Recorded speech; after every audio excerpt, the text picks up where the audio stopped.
Welcome to the AI Hustle Podcast, the podcast where we break down the latest in AI news, tools, and interview experts helping you hustle and do more using AI. If you've been following the podcast for a while, you'll know that over the last 6 months, I've been working on a stealth AI startup. Of the hundreds of projects I've covered, this is the one that I believe has the greatest potential. So today I'm excited to announce AIBox. AIBox is a no-code AI app building platform paired with the App Store for AI that lets you monetize your AI tools. The platform lets you build apps by linking together AI models like ChatGPT, Midjourney, and 11 Labs. Eventually, we'll integrate with software like Gmail, Trello, and Salesforce, so you can use AI to automate every function in your organization. To get notified when we launch and be one of the first to build on the platform, you can join the waitlist at aibox.ai. The link is in the show notes.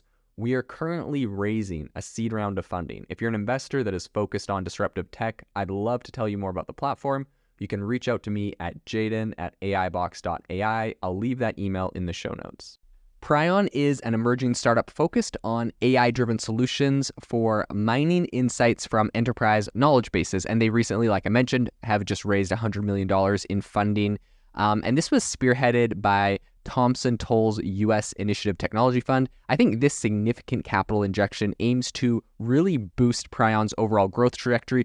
Plans include expanding its current workforce of 100 people, enhancing its international footprint, and amplifying its strategic collaboration. So inside, allegedly, some insider sources have been talking to some journalists, and they said that this latest round propels the company's total funding to $137 million and elevates its post-money valuation to between $500 million and $750 million. So the vision behind Pryon really comes from its founder, Igor Yakovlev, who is a seasoned entrepreneur who formerly headed the multimodal AI research division at IBM. He went into retirement I just talking to him the other day. He went into retirement and then he was like, had to come out of retirement because he was mad that no one was doing a bunch of important things in AI that he saw need to be done. He's been in this space for a long time. None of it's new. He's actually a really funny guy. If you ever listen to him talk, he spoke at the AI4 conference that I went to in Vegas this summer. And it's kind of funny because like everything he was saying, you could just see he was like perpetually offending a lot of people. And I just love someone like that.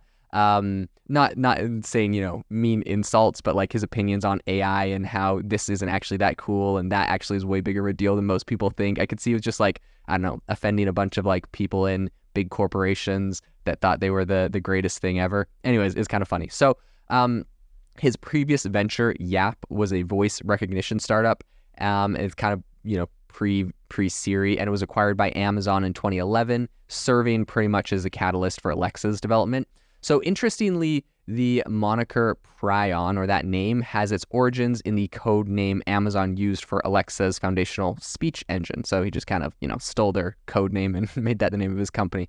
In any case, though not strictly a voice assistant, Pryon functions as a specialized assistant. The platform operates as a quote-unquote knowledge fabric, capable of interfacing with third-party chatbots or channels. It accepts various types of data, including audio, image, text, video, and transforms it into a searchable and usable format compatible with, connected front-end systems. So Igor kind of likens Pryon's functionality to Kendra, which is Amazon's AI and machine learning-driven enterprise search service. Both platforms employ, connectors to unify and index a broad array of data from different databases. However, Pryon claims an edge in accuracy, speed, and scale. So according to Igor, Pryon is twice as accurate, ingests data 10 times faster, and can index billions of documents, far surpassing Kendra's limit of 100,000 documents. And to be honest, I think Igor's probably spot on with this. It's a guy that like he calls himself a troll. He's like, "You'll never kill me. I'm just like the troll. I will always beat people because I'm just in my cave working hard." He's just a good guy. Like, man, Igor just brings a smile to my face. In any case, this is a quote from him. He said, "One of the platform's distinct advantages is that it overlays existing systems. Organizations don't need to port their content into the Pryon platform to retrain end users.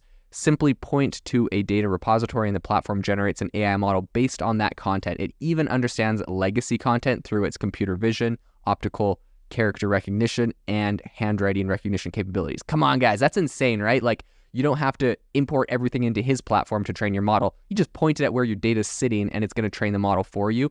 And if it's like legacy old data that isn't properly like formatted, it's going to use computer vision. So very, very cool. A really great innovation. I can see why they're raising this is their Series B right now.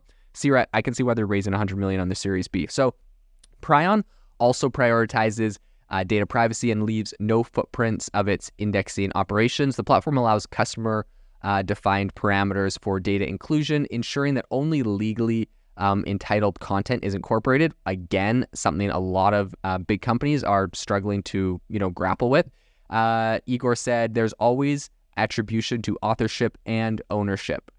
So I think despite some really stiff competition from well-established platforms like Amazon's Kendra, Microsoft's SharePoint Syntax, as well as emerging startups like Hebia, Kagi, Andy, and Glean, Pryon seems to be carving out a really strong position for itself with annual recurring revenue reportedly in the 7 figures and a clientele list featuring people like Dell, NVIDIA, Westinghouse. I think Pryon really is kind of showing a promising signs of really robust growth. I think this is going to be a big winner.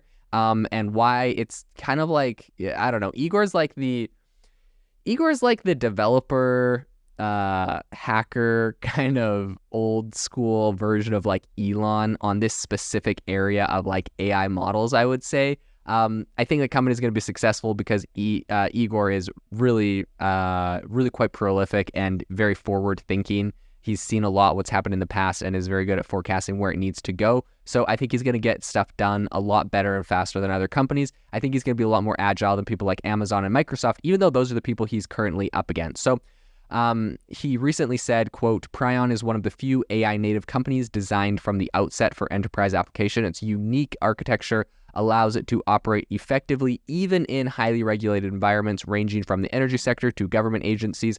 He's worked a lot with government agencies. I went to one talk in particular where there was a board. He was on the board. There was someone from the Department of Defense on the board, someone from the Coast Guard. Anyways, people were asking questions and like the government officials like would just like their face would go blank and they're like, I can't comment on that. And Igor, who has worked extensively with the military in other areas, is like, the reason they can't comment on that is because what they're really trying to say is blah, blah, blah, blah. And he just like give you the answer that you actually wanted to hear, but like a government official can't say it. Anyways, very cool guy, very cool company. I think Pryon is primed to do some really cool things. So big congratulations to the whole team at Pryon on raising $100 million.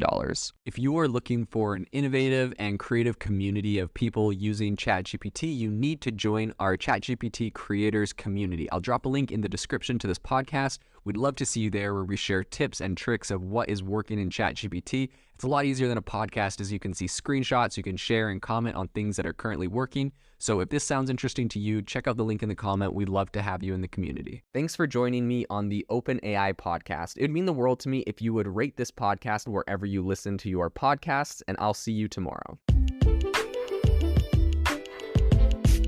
Thanks for tuning in to the AI Hustle podcast. If you could do us a massive favor, we would really, really appreciate it if you could leave us a review wherever you get your podcasts. This helps people find the podcast. It helps people know this is a good place to go. And we would really, really appreciate it as it helps us continue to bring on incredible guests and share incredible content for you to listen to.